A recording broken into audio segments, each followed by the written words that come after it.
আমি ভিডিও শুরু করে দিয়েছি। এই দড়িটা গুটোতে হবে। এই দড়ি জড়িয়ে যাবে না তো? হ্যাঁ,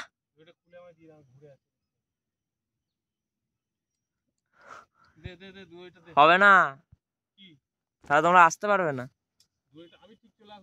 ওই সাপ ফাপ উঠে গেলে যদি এতে ওর উপর ধরো উঠে গেল, না দড়ি দেওয়া যাবে না, দড়ি দিলে আবার চলে যাবে তোমরা অনেক দূর। দড়িটা হাইস্ট যত গেছে দেখাচ্ছিল তা, ওদিকে গেলে আবার সাপ ফাপ গরগেল ফরগেল থাকলে এখানে ভাতা কয় এই পুকুরটাতে চান করে। দাঁড়াও তাহলে।